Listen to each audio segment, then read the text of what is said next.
Hi, my name is Yolandi, and All Pro Health Staffing has some great opportunities. At All Pro, we know what's important to you, and that is safe assignments and great pay. We get it because we're nurses too. We have an amazing opportunity right now for you if you're an LPN. This is based in Vermont, and we are seeking to get somebody on board as soon as possible. We also have really great local opportunities. Right now, we are hiring immediately 4 LPNs. We're looking for them to work in assisted living and memory care facilities based out in New Rochelle, New York.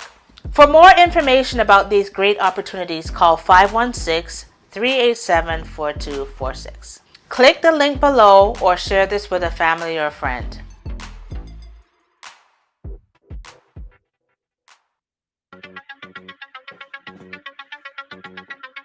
Yeah. Welcome to Ridealong Live for today. Which camera am I in? This one?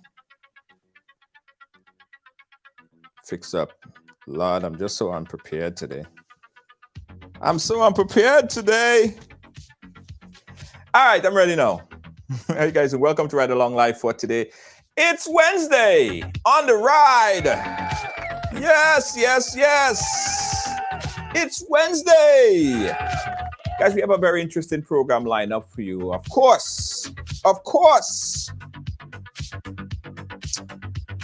As you guys come and go ahead and share the thing, I'll tell you guys a little something.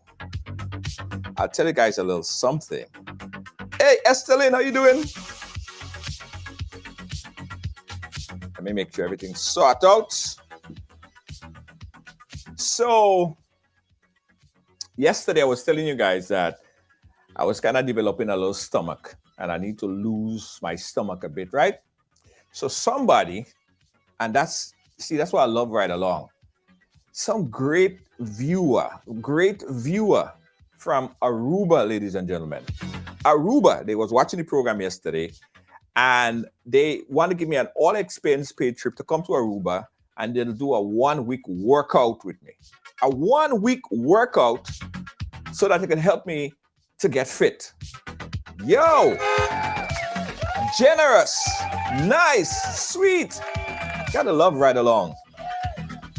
Yeah, so the person said they watched the program yesterday and they heard me talking about it and they said that they have a rigorous 1-week program. And once I finish that 1-week program, I'm gonna have abs again. Isn't that cool? Hey, Musa, big up from Gambia. How you doing, Gambia? Thank you so much for locking it down. Big up the folks in Africa. Big up. Yeah, guys. So I'm looking forward to going to Aruba and get my my whole 1-week all expense paid trip and workout. Isn't that cool? Good night, everyone.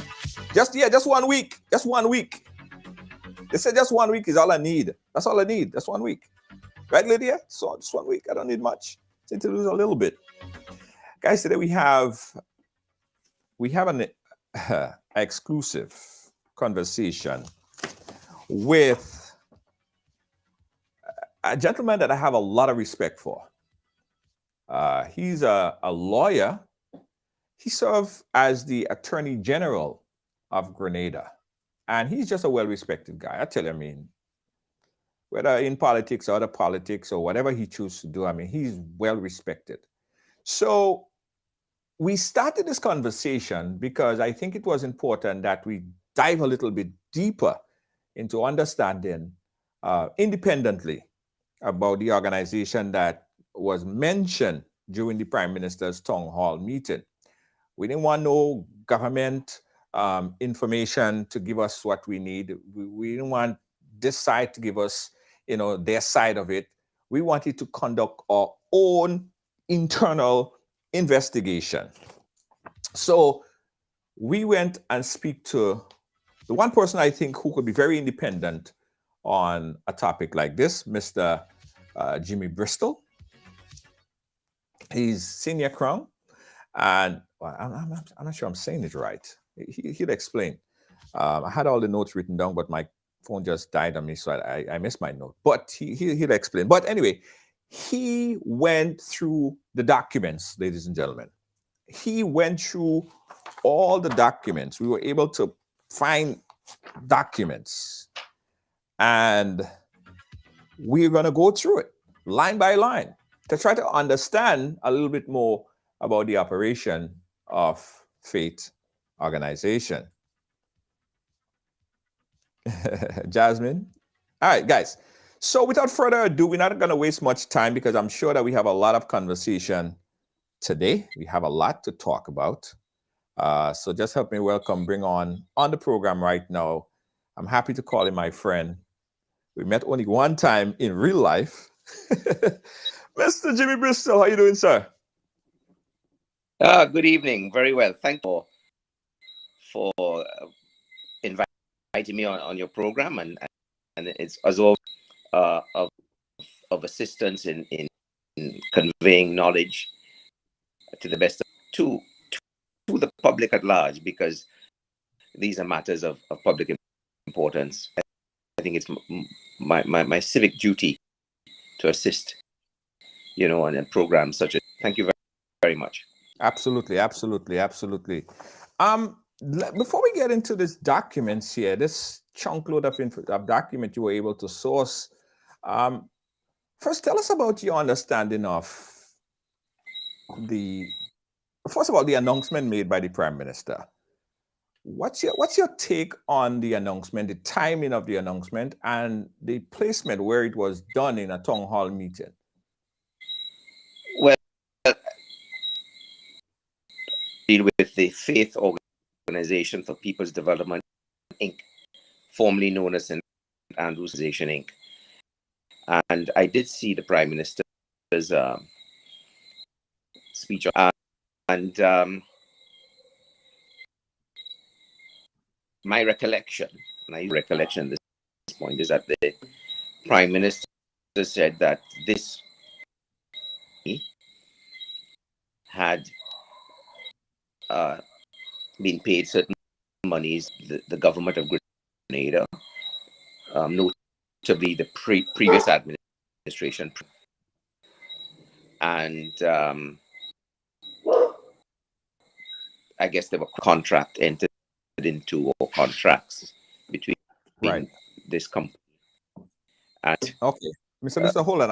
I'm being told by the audience that the audio is breaking up a bit, right? So here's what we're going to do. I'm going to put on.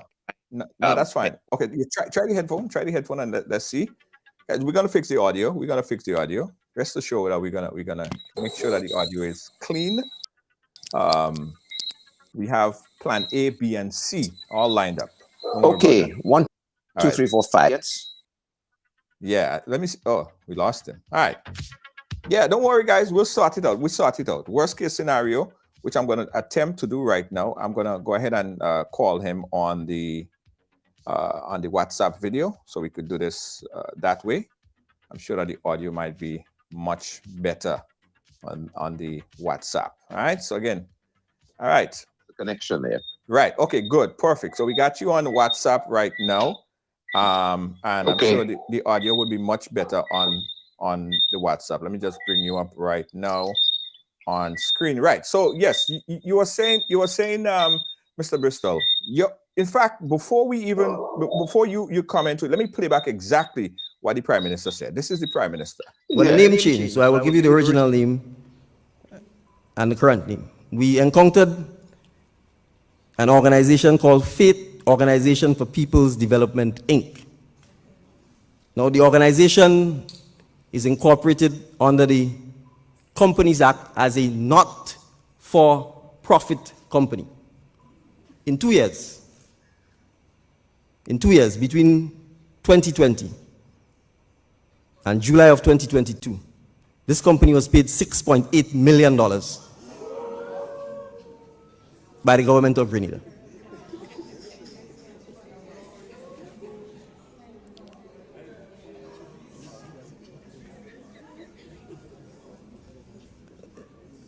Now, in addition to that, the then Cabinet of Grenada passed a cabinet resolution handing over 3 community centers located in St. Andrews Southeast to that same organization. Community centers meant for the community, meant for use of the people, was handed over to this company. Right. So there we go. That was the Prime Minister in his statement on Faith. So yes, Mr. Bristol, what was your take on the announcement and what was said at a town hall? Well, the Prime Minister is educating the people and the Grenadian public as to what his administration is discovering or has discovered upon the assumption of office. And I see nothing wrong in his town hall meeting and the disclosure of this information, because we all need to know, because many things were done in secret by the previous administration, and we need to know what was done with our money. We need to know how our country is being run, and there can be no complaint, in my opinion, about the Prime Minister's choice of venue and timing of this disclosure. Okay, all right. So you had no problem with it, because some have said that they think by him making that announcement at a town hall meeting sort of politicize it. But it's political. Right. But it is political. Right. Right. Okay. All right. So now we have, you're on record as to what your thoughts on it. As I told the audience earlier, we did engage in our independent investigation on the organization, and you did a lot of hard work in obtaining some documents here, which I thought was very, very useful in understanding what happened and the whole construct of this organization. What did we uncover? What did you uncover when looking through the documents? Okay, I commissioned a search at the company's registry to ascertain the status of this organization. And the Prime Minister quite rightly pointed out, this is a non-profit company incorporated under the Companies Act. There's nothing wrong with that. But the reason I commissioned the search, when you asked me to appear on the program, I said I needed to find out exactly the facts surrounding the company. Otherwise, I can't appear, because one must have the facts. I wanted to see if this company, one, was confirmed as a non-profit, and what the purpose of the company is, as stated in its articles of incorporation, because a non-profit is limited to carrying out and engaging in the business or activities stated in its articles of incorporation. It can do nothing else. Okay, that's it. Because it's a non-profit, the Attorney General has to approve the articles of incorporation. These are the formal documents when you're setting up the company to ensure that it fits within the requirements of the Companies Act for non-profit companies, that it is in fact for charitable or other such purposes. Yes. And it is. When I look at it, it says, the articles say that the company, and very importantly, is restricted to carrying out the following areas of business. Is restricted to the following. That's all it can do. namely, and this is what's important, Mhm. to facilitate community development initiatives within the St. Andrews Southeast District. That's all it can do. Facilitate community development initiatives within the St. Andrews Southeast District. So assuming it is facilitating community development initiatives, it can only do so within South St. Andrews District. So whatever it does is limited to South St. Andrews District. But it must also only be community development initiatives. Okay? So you saying Can do nothing else. you're saying here, and I'm looking at the page where that is referenced right now. Let me see if I could find it. Articles of incorporation. Articles of incorporation. Let me find that. Articles of incorporation. Number 4. Number 4. Got it. Got it. I think I printed a few of them more than once. So you saying that in the Articles of Incorporation, it states to facilitate community development initiative within the St. Andrews Southeast District, right? And That's it. That's all it can do. That's all that is listed here. That's all it can do. Nothing else. Right. But let's keep in mind also, Mr. Attorney, that the name change from St. Andrews Southeast Development Organization, Inc. to the official name, the official name of FATE, right? It's the FATE Organization for People's Development, Inc. Now, with the name change, is it possible that some of the items would have changed as well? No. A name change is just a name change. Okay. You know, you could call me Jimmy Bristol. If I change my name to Tom Smith, I still have to obey the law. Yeah?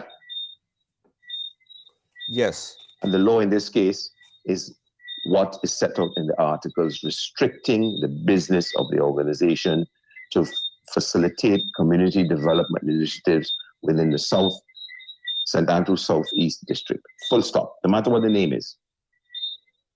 Right. So how then could this company get a contract to do a national project as it was, as what happened here in this situation? Well, they could get it. Whether the contract is valid is another matter. Because where you have a company, a non-profit, limited to the scope of business in which it can engage, or activities in which it can engage, if it engages in activities outside of that limitation, then those activities are illegal insofar as the company is concerned. So if it enters into a contract, as in this case, which is outside the scope of those activities, that contract is null and void and of no effect. Wow. Wow. So the issue in this case is, what was the contract? Now, we don't have a copy of the contract. I haven't seen it. Right. But looking at the press release, if we analyze, and I don't know if the press release has been shared with the listening audience. Yes, they have a copy of it. It's also on the website. But let's go to the press release. Right. Well, let's go through the press release. First, paragraph 1, the faith organization, etc., public pronouncements made on behalf of the government of Grenada in relation to a contractual arrangement which existed between them and the government. Mm-hmm. First, they've admitted that there was a contract. Okay? Let's Yes. go down. Yes. 2, FOPD, which is the company, Faith, the mandate is one of service to the people of the state of Grenada. Yes. That is right. And it is in this capacity and against this backdrop that FOPD and the government entered their arrangement. Well, that's not true. The mandate is not one of service to the people of the state of the Grenada. The mandate is to facilitate community development initiatives within the St. Andrews Southeast District. It is not one of service to the people of the state of Grenada. It is limited by their own incorporation documents and therefore by the law of Grenada to facilitating community development initiatives within the St. Andrew Southeast District. So it's a geographic limitation, and the type of services are limited. So it would be correct to say that the mandate is one of service to the people within the South, the St. Andrew Southeast District, but not the whole of Grenada. Right. Okay? So yes, you're serving them through your initiatives, but you're serving St. Andrew Southeast. So that's the first problem here. Right. And if these contracts were global, when I say global in the sense of the entire Grenada, then that alone takes it outside of their powers. Out of the jurisdiction. Out of their jurisdiction. What did we say in law? It's ultra virus. They have no jurisdiction and no power, really. It's power to enter into those contracts. So they have a problem from the outset. And we only have paragraph 2. Yes. Go ahead. Okay. Go ahead. I'm on paragraph. Second. So we finished paragraph 2. So service, the state of Grenada is not correct. It is service to South St. Andrews, Southeast. Okay? Right. Third paragraph.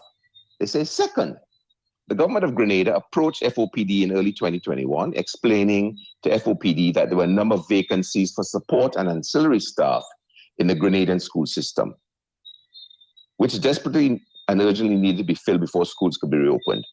The FOPD agreed to assist the government in this regard. Hold on. Number of vacancies for staff, for support and ancillary staff in the Grenada school system.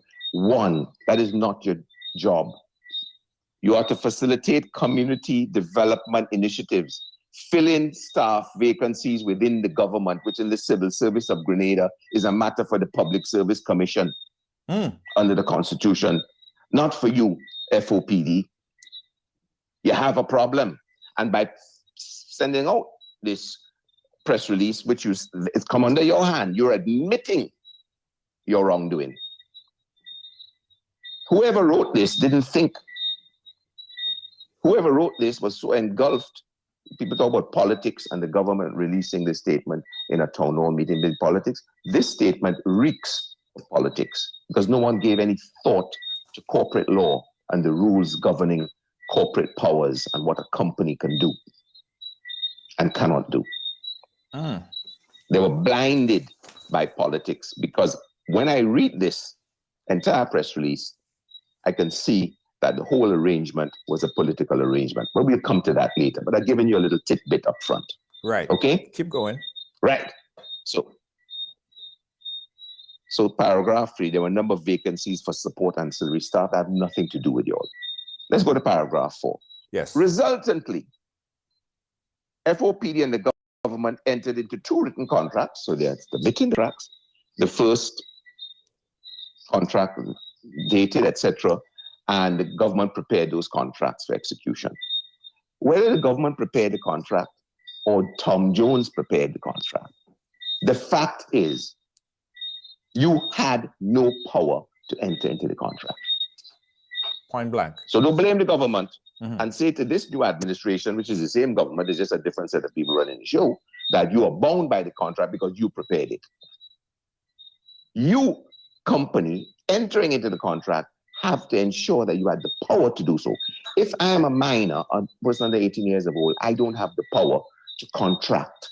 That's what the law says. So if I sign a contract with the government to provide services to the government,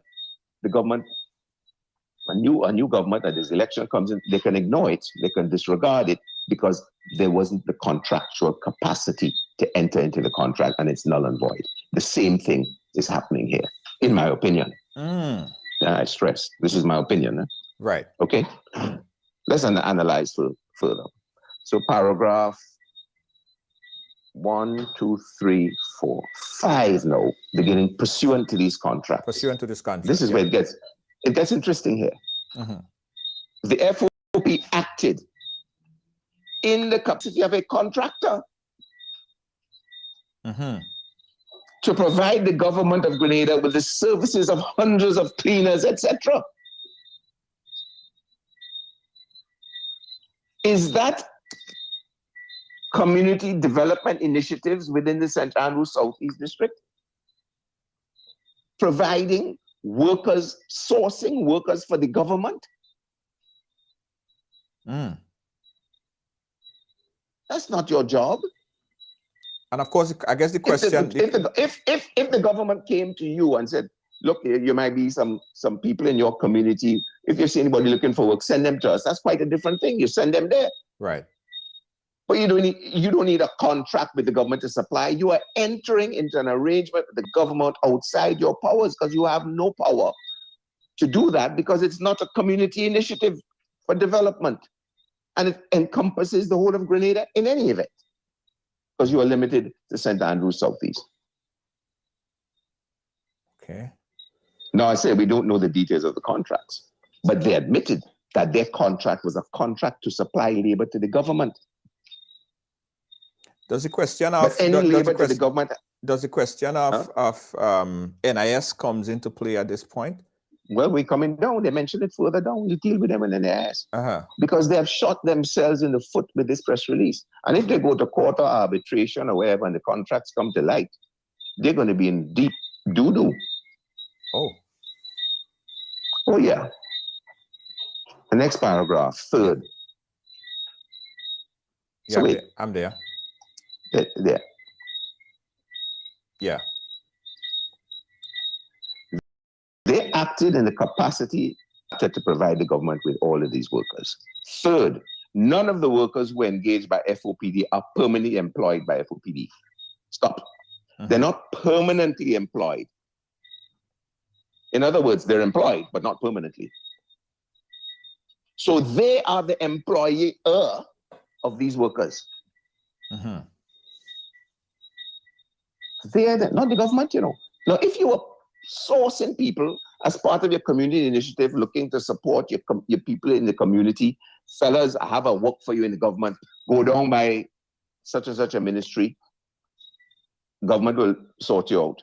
That's community initiative. I could go with that. Right. But not where you employ them. That's not a community initiative. To give them to the government. Workers work for the government, either on short-term contracts outside the public service or on permanent jobs within the public service. But I think this is the former. This is looks like short-term contractual arrangements. This is what it looks like. But it's the government who employs. And they go on, nor do they have any significant affiliation with the FOPD. I don't know what a significant affiliation means. But the fact is they were employed by you by your own admission here. Yeah. So they was kind of acting like a staffing agency then to the government as well. Well, wait, they were acting like a staffing agency, but the difference is they were working for them. A staffing agency sources people and passes them on, and those people work for the employer. Yes.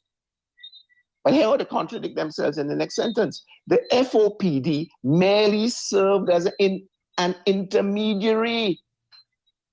But they said above, they were not permanently employed. The implication is that they were employed, but not permanently. Then they go on to say, but hold on, they weren't employed, they were just an intermediary. We only sourced independent workers at short notice. Independent workers, independent of whom? Them, who were then put to work to fill urgent vacancies in Grenada schools. So the vacancies were filled in the government schools. That if I fill a vacancy in the government schools, that means you are working for the government. So whether they're working for the government or they're working for FOPD. You understand? Yes. You have to analyze sentence by sentence what they're saying. We go to the next paragraph. Yes. Listen to how they contradict themselves again. They dig in a big hole. Monies paid to the FOPD in exchange for its services as contractor.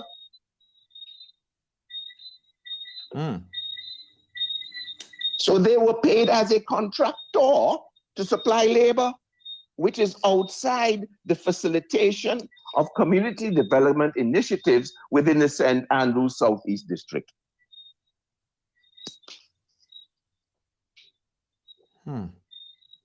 But what it says, to get out of that hole, but you know, the monies were never held by us. other than nominal fees for the administrative and managerial functions, which the FOPD needed to carry out in order to ensure the smooth administration of the contract. Goes on, the payment of the workers. Why you have to ensure the payment of the workers if they're working for government? You only have to ensure the payment of the workers if they're working for you. True. And they don't say how much. We don't know of the monies that the Prime Minister said was paid to them. How much did they retain? We need to see the contracts. So the question here is, for whom did these people work? Did they work for FOPD? In which case, it's outside their powers. Even if they worked for the government, FOPD's job powers limited by their incorporation documents and the Companies Act is simply not what they've done there. It's not a development initiative. It's involving themselves in politics, taking money from the government, and in circumstances which seem questionable. Right? I won't go higher than that. It's, yeah, in the absence of the contract. But from their own admissions in this press release, it seems that they've stepped outside the bounds of their authority, if you want to put it that way. Let me go on to the next paragraph. Apart from these administrative fees, which we don't know what they are, right, that they're not entitled to receive anyway, because it's outside of their powers, every dollar of the consideration paid by the government to FOPD, consideration means the price for the contract. If you're building a house, the consideration is what you have to pay the contractor. right. So every dollar of the money paid by the government to FOPD. So the money was paid by the government to FOPD means that FOPD was the one employing the workers to do government work. That's the implication here. Mm-hmm. Okay?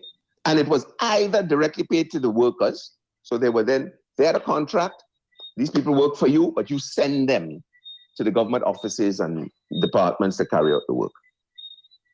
And you pay them. So we paying you, you have to pay them. So the salaries, the amount of remuneration for each worker was set by FOPD. Had to be set by FOPD because they're the ones paying them. Right. Government say, find workers, FOPD, I can find workers. Mr. Man, I'll give you $10 a day, go and work so and so. But this time, they may have very well received $1,000, yeah, per worker. If you understand what I mean, we don't know. We don't have the contract. So it says every dollar of the money paid by the government to them for procuring and sourcing these workers was either directly paid to the workers, hardworking Grenadians, I'm sure they're hardworking, we're all hardworking, who took up the mantle in service of the government of Grenada. Was it a mantle in the service of the government, or was it a mantle in the service of FOPD who was paying them? Or they just put in spin on this to show the public and to try to fool people, say, the government is hard-working people who work for the government, now getting paid, they took up the mantle. They took up the mantle for FOPD, is what I read in this document. My interpretation is that is what it is saying, okay? Or was paid to the National Insurance Scheme on behalf of those said workers. Stop there. You mentioned NIS earlier. So you pay them their salary. You pay the salary, so you're responsible.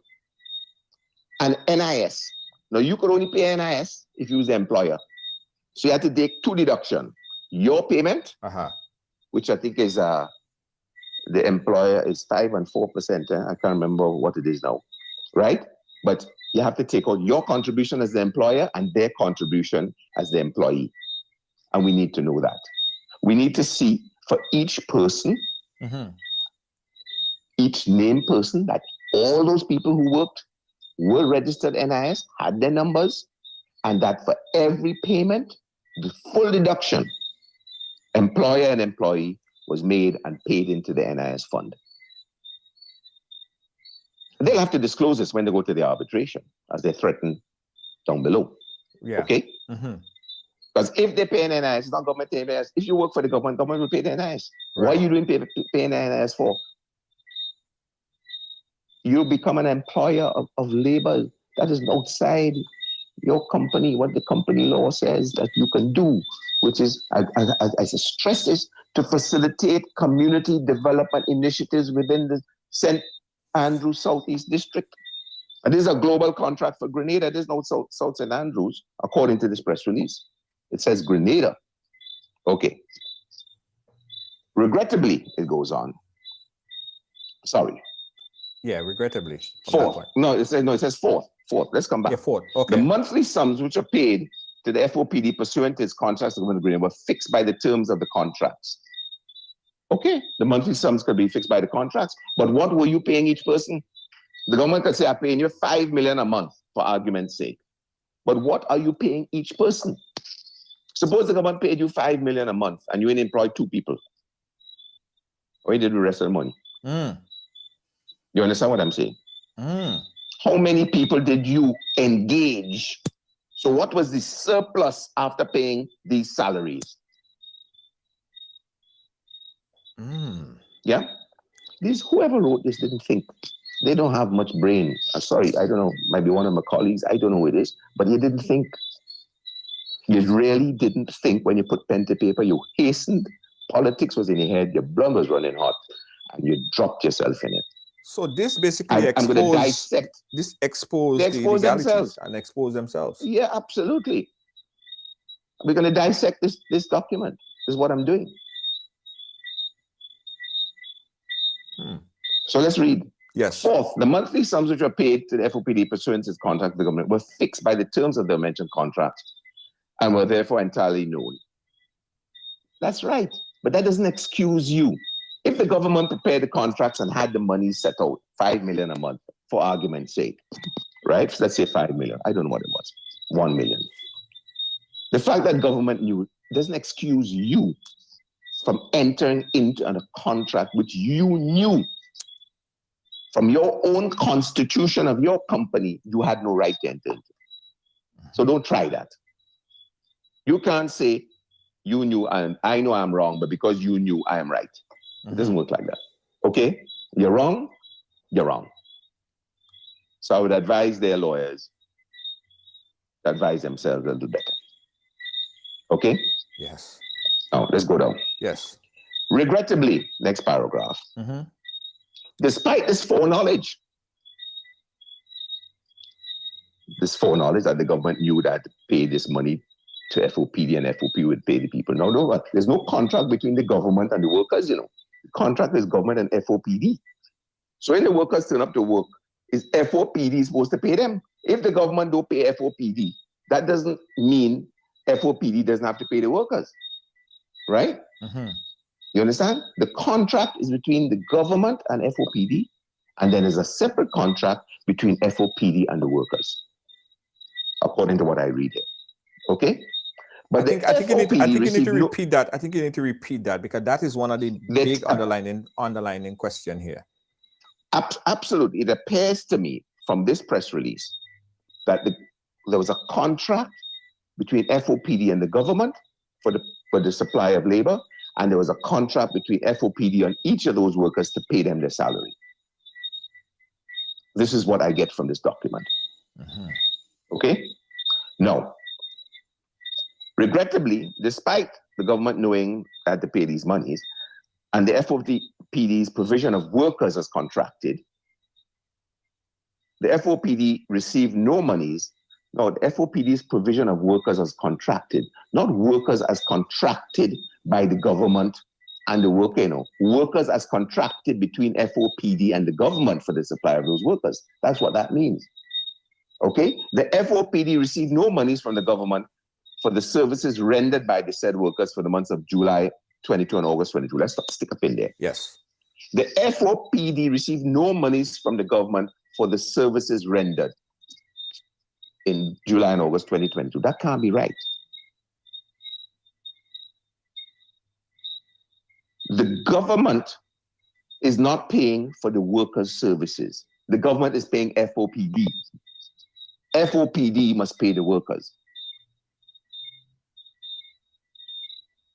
How many workers came and how many didn't come in any given month is irrelevant to how much the government agreed to pay per month. Okay? Because I'm certain that the contract didn't specify 2 caretakers, 1 gardener, 1 cleaner in this school, etc., etc. It was a blanket thing to supply and maybe to maintain these institutions. Okay? And all the rates were set out. I think more likely than not, with my knowledge of how these contracts work, is that there was a blanket thing, find us people to maintain these places, we'll give you X dollars a month. Right? So the FOPD received no monies from the government for the services rendered by the workers. It's received no monies from the government for the services rendered by FOPD in supplying the workers. Yes. You understand? It's a big difference. The FOPD's requests for payment have been ignored, fair enough, resulting in hundreds of hardworking Grenadians, etc., going unpaid for their service to the government and people of Grenada. No. Their service was to FOPD. But their work was executed at government locations, but they were working for FOPD.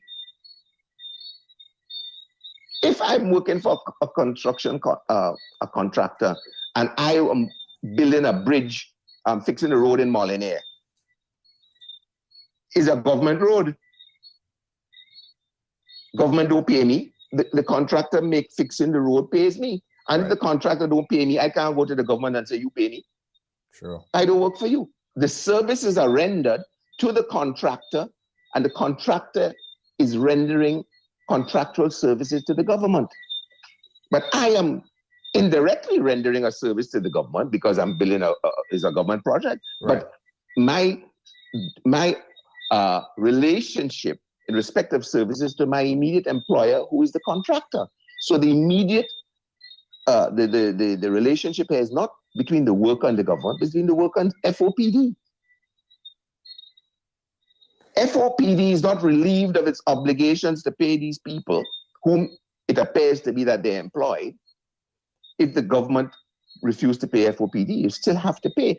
If you're building a bridge or building a road to the government pay you late, you still have to pay your workers every 2 weeks or every Friday. Not so? Yes. You still have to pay them. Government always late paying contracts. You had to go in the bank and beg your friend, lend me some money to make the shortfall. It doesn't create a relationship where there's no relationship. Right. A contractual relationship, okay? So they're trying to put a spin on these poor people work for government and they get paid. They work for FOPD, according to my interpretation of this press release. I stress that. Yes. Because I don't have the contract. You understand? So Yes. Everything is a caveat here. All right? Fifth and finally, both of the contracts into which the FOP entered with the government of Grenada provide for dispute resolution, etc. And this is now we're going to arbitration irrelevant. Next paragraph. The FOPD has no horse in this race, so to speak. You're the ones who didn't get paid. You have a horse in the race. You're the ones who supply the workers. You're the ones who pay the NS. You definitely had a horse in the race. The FOPD merely seeks to ensure that those earnest Grenadians who provided services to this country and its children in the aftermath of the pandemic are adequately and properly compensated for the work which they performed pursuant to the written contract secured with the FOPD and the government of Grenada. Hold on. If you execute an agreement between FOPD and the government, how come a worker gets his name inside of that contract? If 2 people make an agreement, there's nobody outside who come into the agreement. It's called privity of contract. A contract is private between the 2 or more contracting parties. The workers were not party to the contract. So to say compensated for the work which they performed pursuant to the written contracts between FOPD and the government is nonsense. Because they have no interference in that contract. Because they're not part and parcel of it. It's basic contract law. You understand? Right. The contractor fixing the Molinaire Road there, if the workers don't get paid, they can't go to the government and say, You must compensate me for the work I perform. Government say, but I employ you. What are you talking about? True. Go buy a contractor. Suppose the contractor bust. Suppose he thief the money and run. That has nothing to do with the government. The government has to sue the contractor for not performing the work. Right. And for any the cost of completing the contract if it's above the original price and so forth, and the losses and damages. But it doesn't mean that the workers who work for that contractor have a case against the government. So this again is ill thought out, this paragraph by the author. Let's go on. Yes. So the penultimate paragraph. The FOPD implores the government of Grenada to live up to its contractual obligations. And they're putting this thing and they're trying to appeal to people for the benefit of those faithful sons and daughters of the soil who gave of the time and the sweat of their brows to ensure that Grenada's education system did not collapse under the weight of the myriad overwhelming post-pandemic vacancies. Well, the government's contractual obligation is to FOPD. FOPD's obligation, I said, is to its workers. Yes, the workers may have, because you know all these things they say, people go on to work and they never turn up. You know, what accountability do we have that those people which they claim were paid salaries actually went to work? You know what I mean? You understand? You know what happens? All right. You might go for an hour in the morning or never go at all. And it was a means of financing, other activities. All right? So, FOPD implores the government to live up to its contractual obligations for the benefit of those faithful sons and daughters of the soil. I'm not denying that the people who are not faithful sons and daughters of the soil, they turned up to work and they did an honest day's work. They should get honest day's pay, but they should get honest day pay for the people who employ them. Right? And it says, to ensure that Grenada's educational system did not collapse. Stop there. Grenada. This organization is limited to St. Andrews Southeast. Yes. All right? Yes. Okay? Final paragraph. So this is a spin paragraph. They're trying to bring up a lot of emotion and tell people is the government in pay. Notwithstanding that the FOPD has placed this matter in the hands of its attorneys, well, I hope it's not the same ones who wrote this press release. Because they're off to a bad start. And they may want to listen back to the recording of this program. You are so thorough. And get some good legal advice. You know, the FOPD, nevertheless, welcomes correspondence and communication from the government of Grenada with view to timely and amicable resolution of this matter. But what I would like to suggest, before they go and meet with the government, they go and examine the contracts, examine their powers under the Articles of Incorporation, read a little bit about company law, get a good company lawyer from wherever, and get some good, sound, non-political legal advice and decide where you want to go. Wow. I said non-political legal advice. I don't know who COPD is, and I ain't flying no flag for the NDC, but just telling you. Yes. What I'm giving you is what I, as a lawyer, have read. Okay? So let me that is my take on the whole thing. I mean, this is very thorough. It's very thorough. You went through it line by line, and it comes back to this in the Article of Incorporation where it states, and I'm seeing it right here. This is official document with the stamp and everything, dated February 20th, 2018, to facilitate community development initiative within the St. Andrews Southeast District. Point blank, simple. That's it. That's it. So there's no contract. There's no contract. And then there has to be then the accountability for the monies, which is another matter. There's another matter. There's a lot of millions that went out there, so they have to show. Let's assume there was a valid contract. They still have to show account for the monies. We have see the workers signing on in every area, what the work was doing, what the salary was, what the NIS payments were, and everything must tie back in. Okay? Yeah. All right? Assuming that the power to enter the contract. The lack of power to enter the contract kills everything. But let us assume they did. You still have to deal with accountability. In fact, even if they didn't have the power, you still have to deal with the accountability. Find out what did you do with the government money. And that's the big question here. What did you do with the government money? Mm-hmm. My taxpayers and my money. I just pay a lot of tax. Tell me what you did with my money.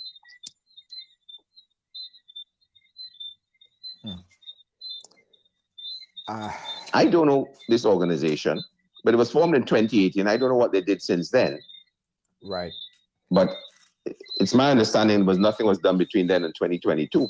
So some smart person decided, well, let's resurrect this thing and use it for what? Wait, let's see when the name changed. Let's see when was the contract? The contract, the name change. I spoke to a senior executive member that was involved in this operation today. The name change was 2020. I have it here 2020. from the record. Right. 17th, 17th, the 18th, 2018. That was the official Right. start. The change, certification of incorporation. So much papers here. Let me get it. Okay. Yeah, I have it there. So it's 2020. But the contracts, according to the press release, was February 22 to July 22, and then June 22 to December. Yes. Right? February 2022 to July 2022. Yes. So and the second, June 2022, December 2022. So, June. Okay. And the meeting from the board of directors this year is stating the name change. The name of the company is hereby amended to from St. Andrews Southeast Organization to Faith Organization for People's Development. That's stamped on June 18, 2020. Yeah, it was done in 2020. But what I'm saying is, it seems as though, to me, that this organization was doing nothing. They were dormant. And in 2022, it suddenly comes to life to spend money in the community, throw a grenade by giving people work, government work, right? Mm-hmm. And 2022 was the election year. Is that right? Yes, 2022, yes. February, July, June, December. This is an election year. So it begs the question, were these election jobs? Was it an invention? I said, begs the question. I'm not saying it was. I said, it begs the question. There needs to be an investigation. That's my point. When I read this, it doesn't smell very nice. I was telling you earlier today, I had a chance to speak to a senior official that was named in the incorporation documents. And what he stated was the company was first set up and was operating as a somehow contracting workers to build community centers, essentially.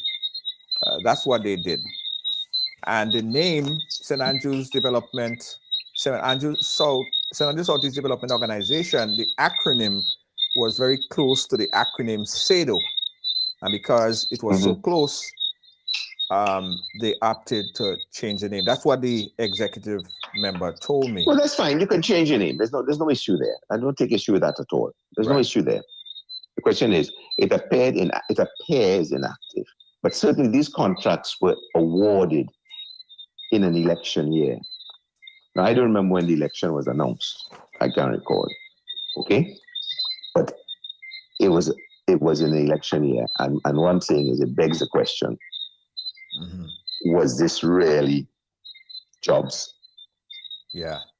This is the light of the election. That's what I'm saying. Incorporation, the certificate of amendment. Yeah, but that certificate of amendment is not really relevant to the discussion. The question is,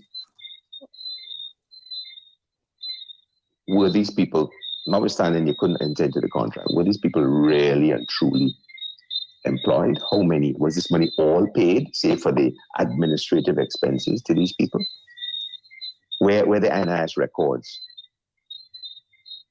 for the organization? where the INS registrations for each of those people, each person who was given a job. They said they paid the NIS for them. They have to produce those. If it goes to arbitration and so on, and they want to make a song and dance, they have to account. And the government has access to all the records. So I think they're they have a difficult one here. So the government should already be privy to this, right? I mean, I'm sure that their lawyers have already gone through this and probably pieced it together like how you just did. Well, I'd like to think so. And they have the contracts at least. And they could have carried out because they have access to the NIS. I don't know if they have the names of all the people who work, but certainly, I don't know in terms of the contract. I would love to see the contracts and do an analysis like we do now and break it down. Yeah. But in the absence of the contracts, I can't really say much more at this point. I'll get the contract. I'll get the contract in due time. Both of them. Yeah. And so we could comb it through. But listen, I mean, thanks for going through this line by line, because from a layman perspective, a lot of people read the contract and didn't understand all the fine detail from a legal perspective, and you were able to put it all together under the on the understanding that this company, as stated in the article of incorporation, went out of the jurisdiction to facilitating this activity outside of the St. Andrews Southeast District. It then took on a global initiative, which is the whole of Grenada, and it was outside of his jurisdiction. So if he did sign a contract, the contract is null and void at its face. And not only that, I'm not seeing provision of labor and sourcing labor for a government as being a community development initiative. On top of that, right? Government wants to source labor. Government wants to source labor. You could say, or even if you don't need a contract for that, you say, send people by us. Why you need a contract to send people by us? But what they were doing, they had to be paid because they were paying them to employ those people, which is not an initiative. Because the government would get their own and employ their own people. They do it all the time, casual workers. Yeah? Yeah. Yeah. Okay, who are not part of the public service. It happens all the time. So there's a little more digging to be done here. But I think the company what's it called? COPD? FOPD. I think they're after FOPD. Yeah. And their legal advisors need to think a little bit. Yeah. I'm sure that they're probably watching. I'm sure that they're probably watching. I'm happy they're watching. But, they're going to have to come good. Yeah. They're going to have to come real good. Thank you. It never occurred to them what they were doing was outside their powers, and that's where they made a mistake. But let me ask you this question: who has the mandate to check on that? Is it the government that should ensure that this company is within its jurisdiction to work, or is it on the company to bring that forth to the government? Well, first, if you are entering into a contract, you have to make sure you have the power to enter it. It doesn't excuse you by saying the other party should have known. That's the first thing. Secondly, the government should have known as well, because the government knew it was a non-profit. They should check to see if this organization had the power to enter the contract as well. But it doesn't mean because the government did not check or close its eyes to that reality that it creates a contract. The fact is, no power, no contract. Okay? But I think what happened, looking at it, is that the government very well knew, it's obvious, but the records show that it's a non-profit. Mm-hmm. But the driving, the motive behind the whole arrangement was, well, other than above board, I guess, by the look of it, it seems to me, Yeah. And they just thought they could push it through and use this organization. I don't know if that friends in there. I don't know what. I really don't know. Right. But it doesn't look as though much heed was paid to the legality. Mm-hmm. It was just a conduit and a way of getting payments out of the government for whatever purpose. Right. So in a nutshell, let me just bring it through so you guys understand. In a nutshell, it's like signing a contract with a minor, and after the contract is signed, you realize, or the minor, you get to realize that the minor gave you a fake ID. If you said it was 18 years, but it actually is 15. So the contract is null and void. They were a minor. They were not within the jurisdiction. It's a null and void contract. All right. That's my opinion. That's the top. That is the highest. And then we can break it down below that. Yeah. Thank you so much.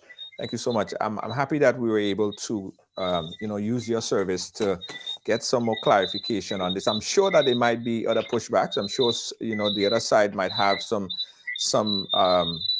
explanation to this, and we open the platform for either side, Faith, to come on to talk. That's what we do here and Ridealong. Well, Mr. Bristol, thank you so much. Well, the best thing to do is if FOPD is really clear about this, is produce the contract. Yes, and we did request, produce the contract. We did request that we obtain a copy of the contract, and it was declined. So we were asking. You see, well, so we're asking Junior. We're asking FOPD or the lawyers. So let us have a look at the contract. Let us. Who declined the contract? The government or FOPD? I don't know. Who declined? You said you made a request. The lawyers. The FOPD. The lawyers for whom? Not the government. The lawyers for FOPD? Yes, the lawyers. I did try. The reason why they would do that is because they have something to hide, because the contract will reveal too much. Yeah. But all of that will have to be provided. But when they go to presented arbitration, the contract will come out. Yeah, that's what I'm saying. It will have to come out in court during arbitration. Yeah. So let's see what happens. Yeah. All right. So I'm clear now on this. Thank you so much, Mr. Bristol. We appreciate. You're welcome. I hope that I was of some help in the analysis of this arrangement. Absolutely. Thank you so much again. We'll keep in touch. All the best. Good night. Right. Good night, everybody. Yeah. Bye. All right, so let's open the phone line right now. Let's open up the phone line right now and let's talk a bit. Let's talk a bit. A lot was said here today. A whole lot was said. Mr. Jimmy Bristol, who is a senior attorney at law, went through these documents line by line. He went out and he searched. He did a search on these documents, presented these documents, had his staff work 3 whole days, ladies and gentlemen, because this is a conversation that we engage the services of his law firm to look at 3 days ago. And he said, give me some time and I'll be able to go through this here for you and then give you an analysis of it. And that was the analysis. That was his analysis from a legal perspective. Because there are always, sometimes we could look at something from a layman's perspective and we don't understand the language because a lot of people are not legal minded, right? Okay, let's take this call. Caller live, where are you calling us from? Hello? Canada. Canada, go right ahead. Yeah, Junior, what bothers me for years, we have found that there's a lot of stuff happening that doesn't add up with the NMP government. And what is the reason somebody's not going to jail for this? It's overdue. NDC got into power. You hear all kind of wrongdoings from NMP. Nobody go to jail. No NDC's back in power. I listen to, even if I don't like Mr. Bristol, but I'm listening tentatively to what he's saying. Makes a lot of sense. It's not adding up. Why is this NDC administration not opening an investigation and send somebody to jail? Somebody must go to jail to stop the next government from doing anything wrong. Well, we need to do before anybody go to jail, there have to be a complete and thorough investigation. The government Understood. cannot investigate this. The government, the ministers, the prime minister cannot investigate this. It has to go, it has to start. The investigation has to be done with the investigative body. What I'm saying is that I think that they should have an independent body investigate this. Absolutely. Because we don't want to politicize it. We, bring the information out there and let the chips fall where it may. Have an independent investigator and let it go to and let it investigate it. Not the FIU, not the local police, because it's going to look politicized anyway. I think they need independent investigation. And then there's something that we have to be very mindful of. The NNP administration has been around for a long time. They have their seats in the ground, well rooted. So getting the police involved, getting some regular FIU, it doesn't cut it. We have to have an independent body to investigate all these allegations. All for now, the allegations, but it seems to have something burning inside. We need to send somebody to jail. We need to get it going. That's my piece, brother. Thank you so much. Thank you so much. Appreciate you. 718-701-5720, guys. Give us a call. Put your voice on the record. Let us know what you think. What your thoughts on the information that was presented today by the attorney, Jimmy Bristol, who is a senior lawyer, also a former Attorney General in Grenada. Jimmy Bristol, he knows his stuff. I tell you that. He knows his stuff. And he's very, very thorough. And I don't think this he comes off political. He says it as it is. I mean, he was the same one that was on a previous other network just a few weeks ago, criticizing the current administration. And that's how I see it. If the current administration, or any administration for that matter, is doing things that need to be criticized, they have to be criticized and put out there. Jimmy Bristol is that kind of person, all right? Caller live, where are you calling us from? Yes, good night, Junior. Good night, calling from Crown Heights, Brooklyn. Crown Heights, Brooklyn, go right ahead. Junior's just sitting here listening to your program. I learned a lot from that attorney or lawyer, Jimmy Bristol. I have a lot of respect for him. And what he said and how he break it down, I'm sure there's a lot of people that is like scratching their heads and saying, oh my God, wow, all this is going on. And I agree with you, Junior, that we need an individual, independent prosecutor or whatever. Yes. Independent, yes, thank you for correcting me.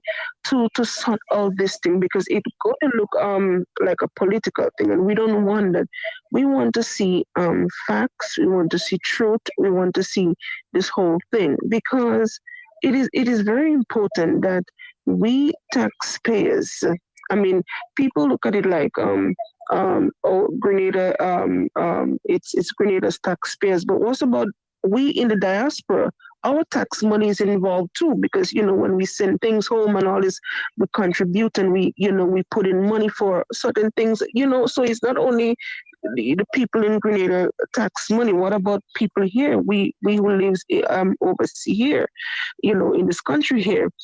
And I am glad that that we as young people, whether you're young or old, we're learning a lot, because to me this whole shenanigan was going on for a long time, because this whole thing with this organization and the passport and thing, this thing was in the pipeline a long time. It's just that that this new administration comes in and discover all that the dirtiness that is been going on. But mind you, Junior, there is more to come. There is more to come, and it's embarrassing. It is embarrassing to our country that we had a leader for so long, and this is the well, how would I put it? The dirtiness that is coming out, and it is shameful. It is shameful It is shameful. It is just dirty to see that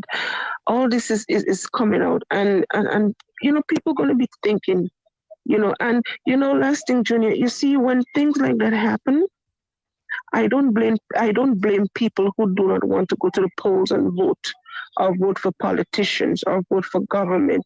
This is why you give people the urge not to vote, because you see, when they hear those things, corruption and nastiness and all these things coming out, you don't give people the urge to go and Well, vote I to think I think it participate should in be the their opposite. right. I think it should be the opposite. When someone look and True, they see that's situation true. like that, then that urge them more to go out and vote, because you see, the representatives that you have is a reflection on you. The NNP came into Yes, power because they were voted into power. They didn't have a right. revolution; they were voted into Yes, power, and they had no opposition. yeah, And that wasn't the first time that yeah, had no opposition. That's the yeah. That is representation that they true. voted for, right? But thank you, caller. We really That appreciate your is input. true. Really appreciate your input. All right. Okay, all right. Thanks Bye again. bye. Yeah. Thanks. 718-701-5720. Put your voice on. Let's talk about what you just heard here today. Before, let me just tell you guys on a programming note that Ridealong Live will be having its Bingo 3.0. Ridealong Bingo 3.0.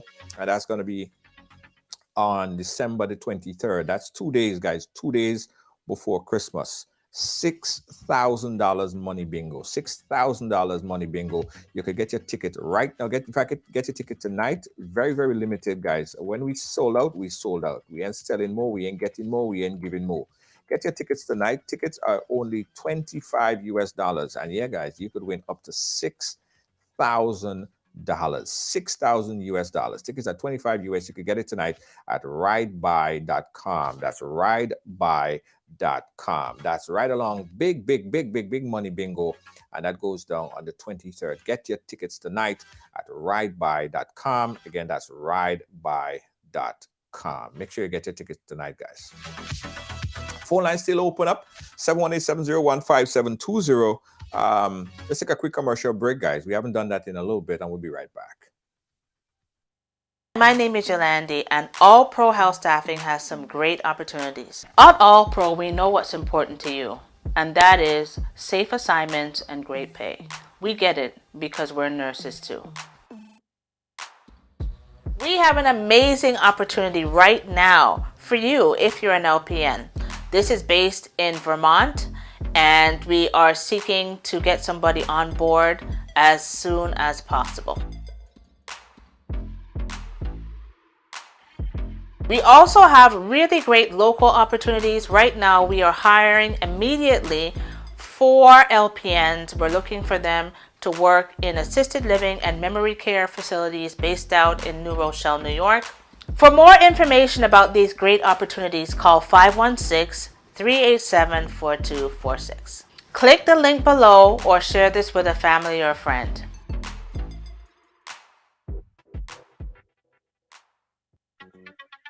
Yeah, guys. So if you're LPN, a licensed LPN, and you're looking for work, they have some travel LPN spots available. Immediate hiring, $2,200 a week for Vermont.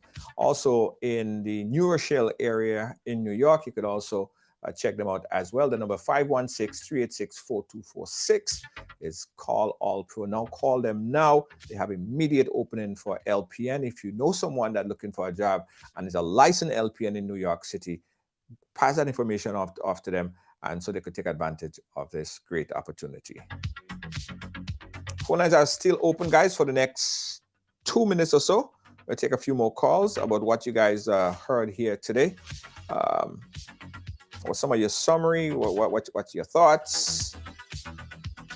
Let's talk about it. While we wait, let's take a next commercial break. We'll be right back.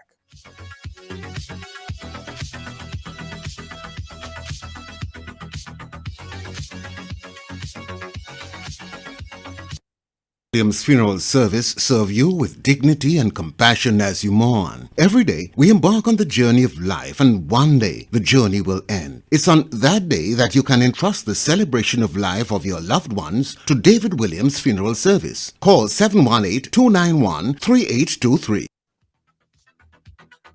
And we are back. We got a caller online. Caller live. Where are you calling us from? Junior, calling you from Brooklyn. Let me tell you, tonight was a very good program. I sit on here and I listen to the program with me eyes. A very, very good program. See, you is a good man educating us, the Grenadian public. We need to know what's going on. And you see me, I'm not so good with the whole law thing. So that's what I didn't understand it, you know? Yes. Thank you. But I understand it now. So I call my mother and I give her a little breakdown so now she understands better too. Okay. Now we're happy that we could bring clarification and information to you. We really appreciate you. Yes.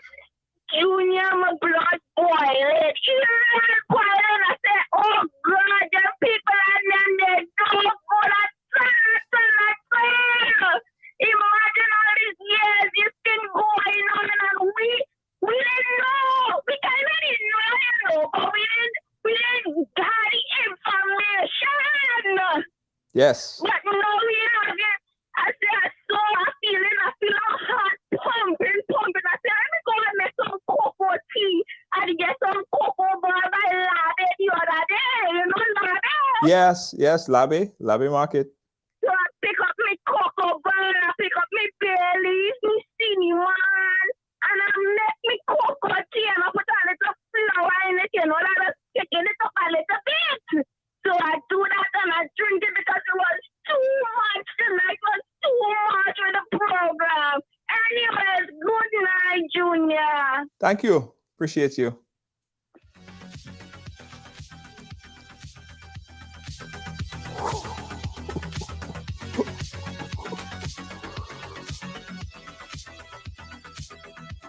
Boy. You just gotta love Ridealong, boy. You just have to love Ridealong. I'm telling you. You just have to love you guys. I don't know what to say. Guys, thank you for watching. Thanks for being a part of our program here on Ridealong Live. On behalf of all of our team here, our senior executive producer, Lois JJ. We got another call. Let me take this call. Let me turn on my microphone, my headphones. To accept the call, press 1. Let me turn on my headphones. Yeah, caller, you live? Good night, Junior. Hey, sir, how are you? This is the man himself again, sir. Yay! How you doing, my brother? Fine, thank you.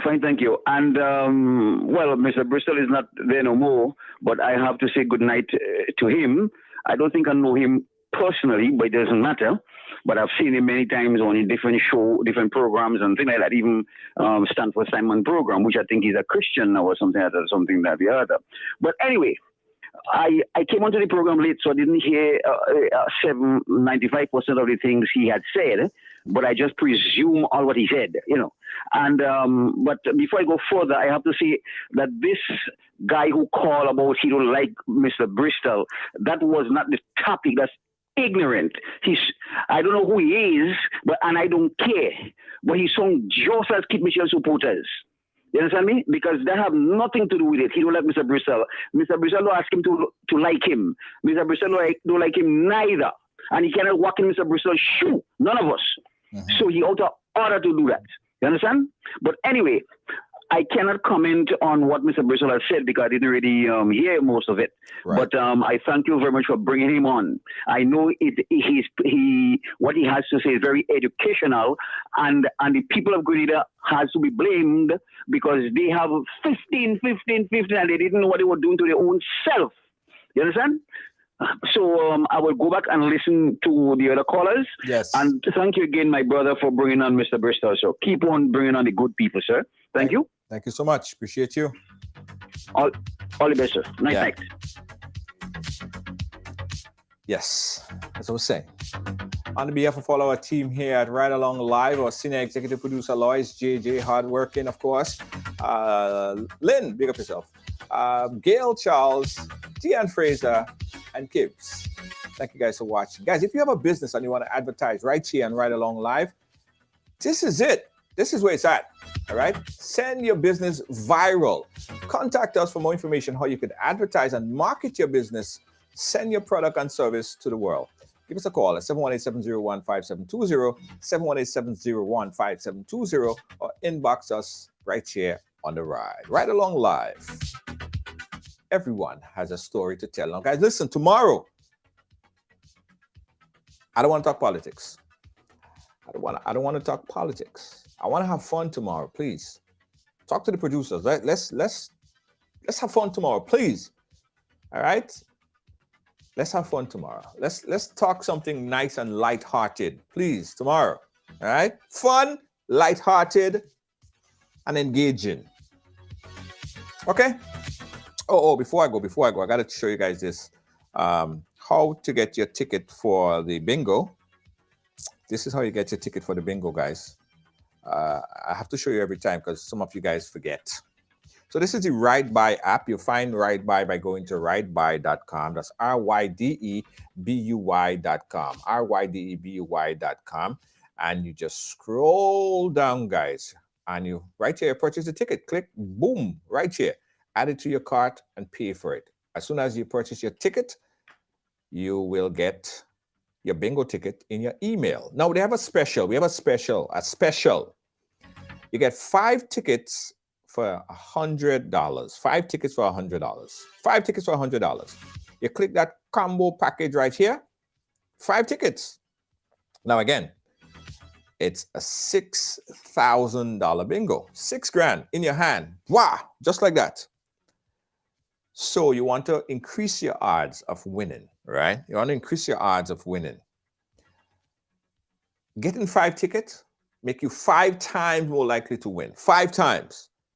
And it's like you're buying 4 tickets, but you're getting an extra 1. So get the extra 1. Purchase your tickets today. Go to RideBuy tonight. If you guys haven't done it yet, crap will go smoke all your pipe just now, you know. Crap will go smoke all your pipe.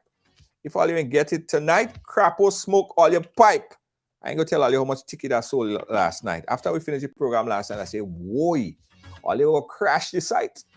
All you go crash the site, man. All you go crash right by. But remember, when we sold out, we're done. So if all you decide, all you go wait and wait and wait, all you might just be watching. All you might just be watching people win money. Yeah, all you go do is just watching people win. Get your tickets tonight, guys. Get your tickets tonight at ridebuy.com. That's ridebuy.com. And while you're there on RideBuy, right, you can get other things, you know, like the t-shirts and listen, look. We have your own t-shirt and thing, you know. Life is so amazing. That's a Riders brand t-shirt. You can get that too. If you're a big supporter, support the thing. Buy a t-shirt. Buy a t-shirt, man. Buy a ticket and buy a t-shirt. If you're big, you're bad, and you're bold face, buy a t-shirt, buy a ticket, buy 5 tickets, and say, yes, I'm the biggest fan. Do it right now, guys. Yeah, buy a ticket, buy a t-shirt.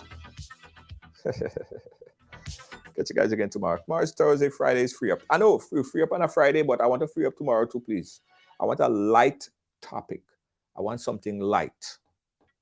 All right? Let's have I get it. Let's have a battle of the sexes tomorrow now. Let's have a battle of the sexes tomorrow. Tomorrow, battle of the sexes. We're going to try that. If you guys want to be on the panel of the battle of the sexes, inbox us. We're having a battle of the sexes tomorrow.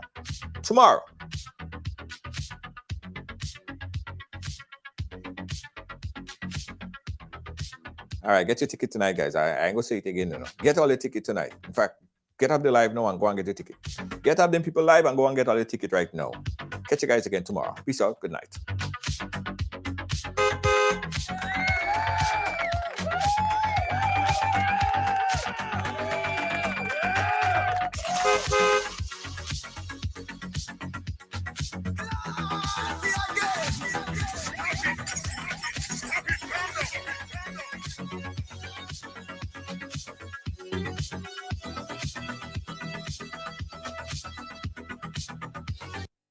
Grenadian products are now only a mouse click away at grenadamarket.com. Nutmeg and guava jams, jellies and the syrups, world famous nutmeg pain relief spray, black sage, soursop, lemongrass, and bois bande bar. Ordering is simple and friendly. All major credit cards accepted. Safe, secure shopping guaranteed. GrenadaMarket.com ships your product anywhere in the world. So when you can't go to the island, the products off the island can be sent to you. Just log on to www.GrenadaMarket.com and experience our quick delivery and homely service.